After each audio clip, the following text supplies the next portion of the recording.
ये तरीका है क्या आपका?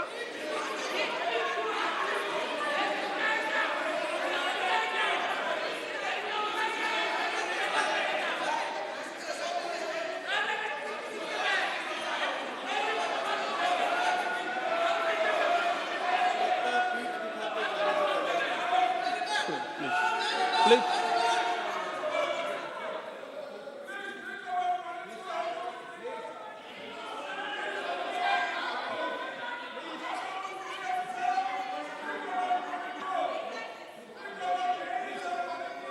आदरणीय अध्यक्ष जी,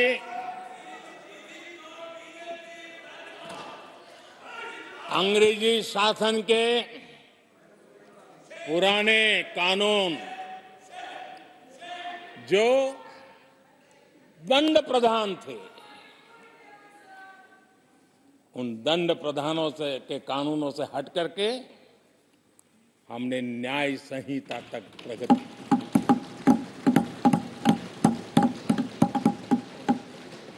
हमारी सरकार ने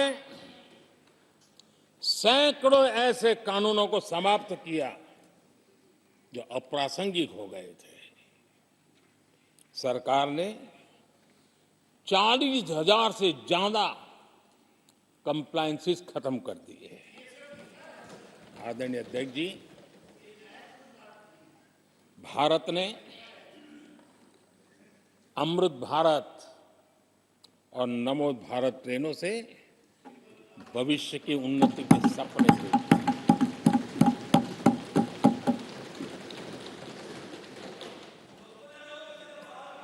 आदरणीय अध्यक्ष जी, देश के गांव-गांव ने, देश के कोटि-कोटि जनों ने विकसित भारत की संकल्प यात्रा देखी है और सैचुरेशन के पीछे कितनी मेहनत की जाती है, उसके हक की चीज उसको मिले, उसके दरवाजे दस्तक देकर के देने का प्रयास देश पहली बार देख रहा है।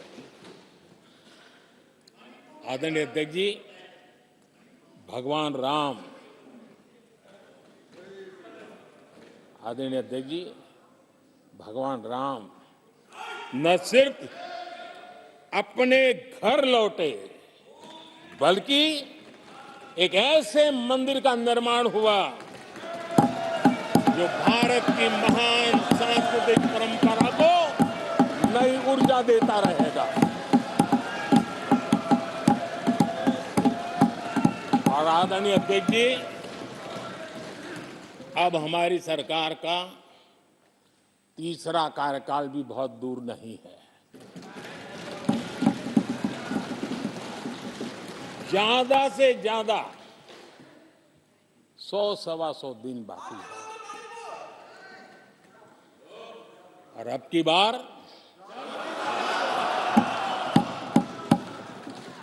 पूरा देश कह रहा है, अब की बार खड़गे जी भी कह रहे हैं। लेकिन अध्यक्ष जी, मैं आमतौर पर ये आंकड़े के चक्कर में नहीं पड़ता, लेकिन मैं देख रहा हूं देश का मिजाज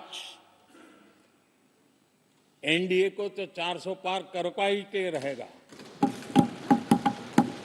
लेकिन भारतीय जनता पार्टी को 370 सीट अवश्य देगा।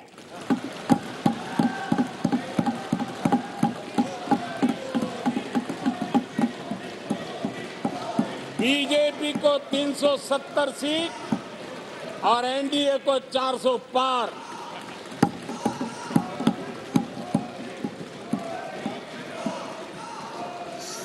सभा की कार्रवाई इस विषय की समाप्ति तक बढ़ा दी जाए।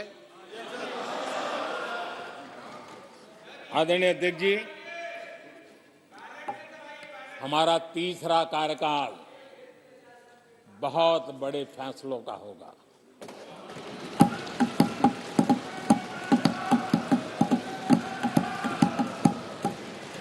मैंने लाल किले से कहा था और राम मंदिर प्राण प्रतिष्ठा के समय भी मैंने उसको दोहराया था।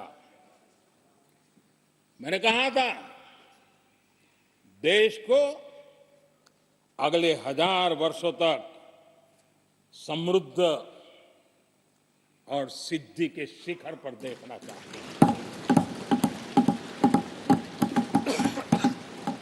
तीसरा कार्यकाल अगले 1000 वर्षों के लिए एक मजबूत नींव रखने का कार्यकाल होगा।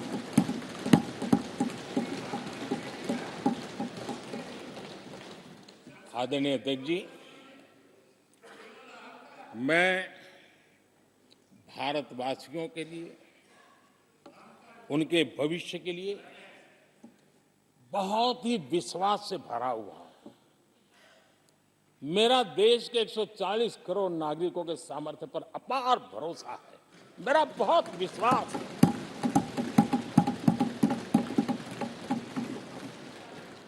10 वर्षों में 25 करोड़ लोग गरीबी से बाहर आए, ये सामर्थ्य दिखाता है।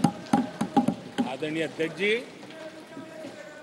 मैंने हमेशा कहा है कि गरीब को अगर साधन मिले, गरीब को अगर संसाधन मिले, गरीब को अगर स्वाभिमान मिले, तो हमारा गरीब गरीबी को परास्त करने का सामर्थ्य रखता है। और हमने वो रास्ता चुना और मेरे गरीब भाइयों ने गरीबी को परास्त करके दिखाया है।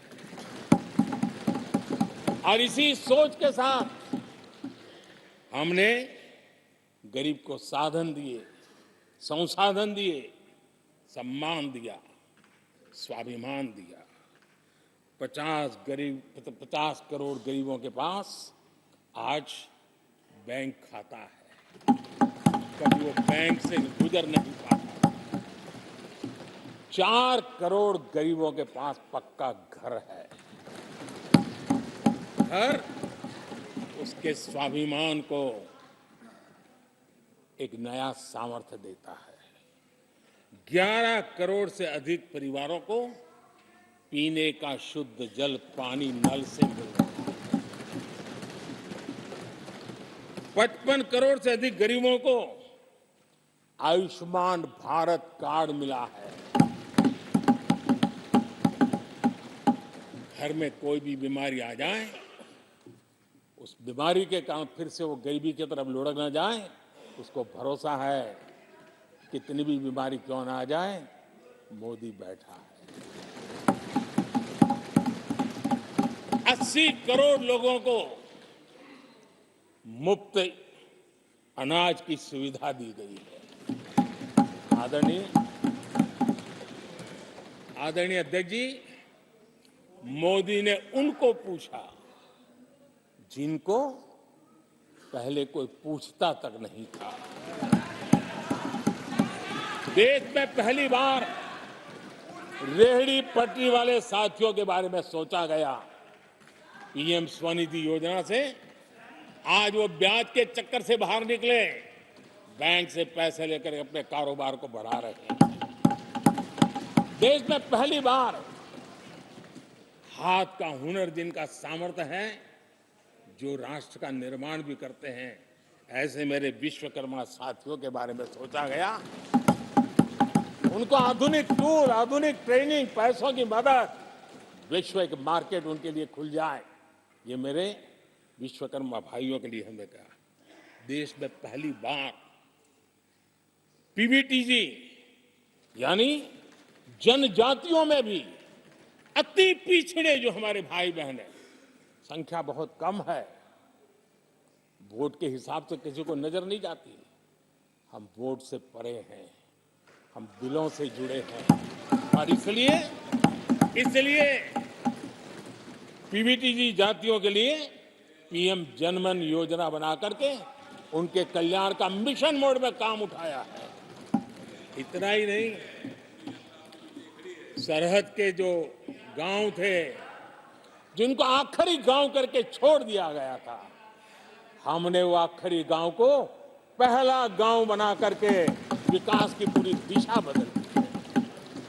आदरणीय अध्यक्ष जी, मैं जब बार बार मिलेट्स की वकालत करता, मिलेट्स की दुनिया के अंदर जाकर के चर्चा करता हूं, G20 के देशों को लोगों के सामने गर्व के साथ मिलेट्स परोसता हूं।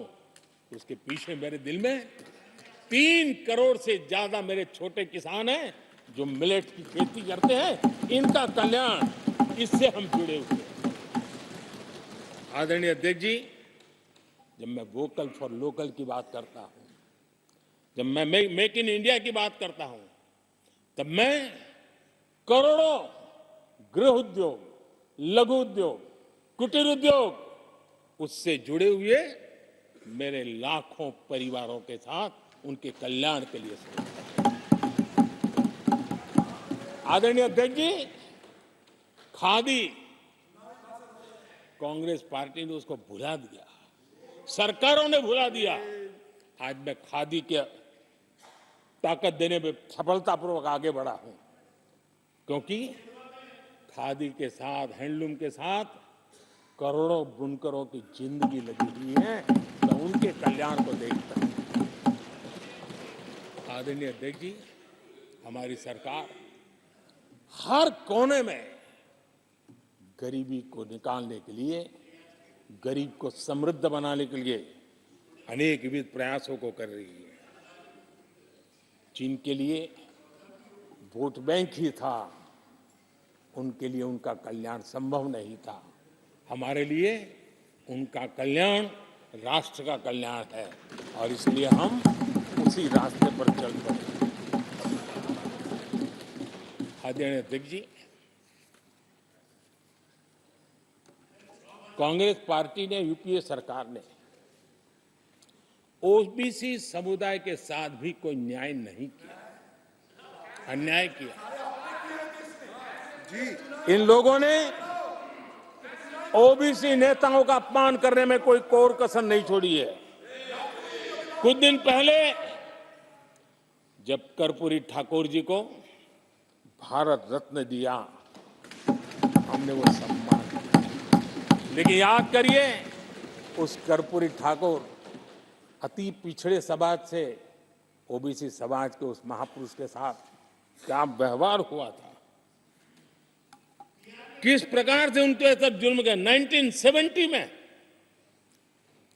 बिहार के मुख्यमंत्री बने तो उनको पद से हटाने के लिए कैसे कैसे खेल खेले गए थे। उनकी सरकार अस्थिर करने के लिए क्या कुछ नहीं किया गया था। आदरणीय अध्यक्ष जी, कांग्रेस को अति पिछड़ा व्यक्ति बर्दाश्त नहीं हुआ था।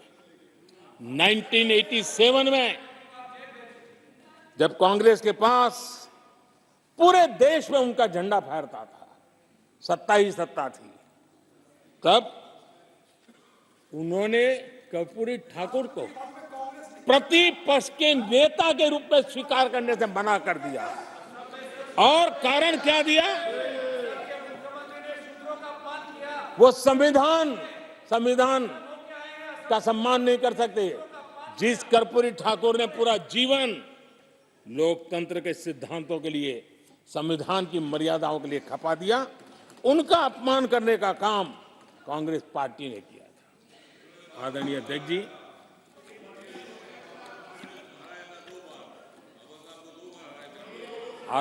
जी,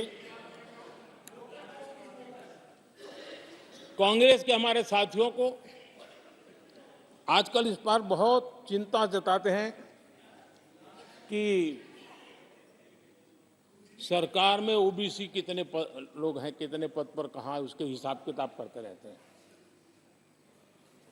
लेकिन मैं हैरान हूं, उनको इतना सबसे बड़ा ओबीसी नजर नहीं आता है।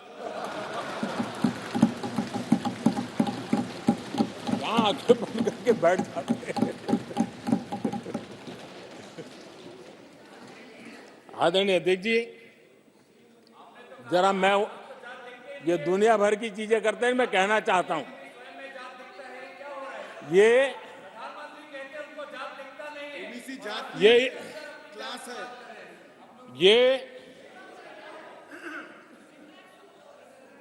यूपीए के समय एक एक्स्ट्रा कॉन्स्टिट्यूशनल बॉडी बनाई गई थी, जिसके सामने सरकार की कुछ नहीं चलती थी, नेशनल एडवाइजरी काउंसिल। जरा कोई निकाल करके देखे उसमें क्या कोई ओबीसी था क्या? जरा निकाल के देखिए। इतनी बड़ी बड़ी पावरफुल बॉडी बनाई थी और वो तो अपॉइंट कर रहे थे। आदरणीय अध्यक्ष जी, पिछले 10 वर्षों में नारी शक्ति के सशक्तिकरण को लेकर के अनेक विविध कदम उठाए गए। नारी के नेतृत्व में समाज के सशक्तिकरण पर काम किया गया है। आदरणीय अध्यक्ष जी, अब देश की बेटी, हिंदुस्तान में कोई ऐसा सेक्टर नहीं है जहां देश की बेटियों के लिए दरवाजे बंद हो।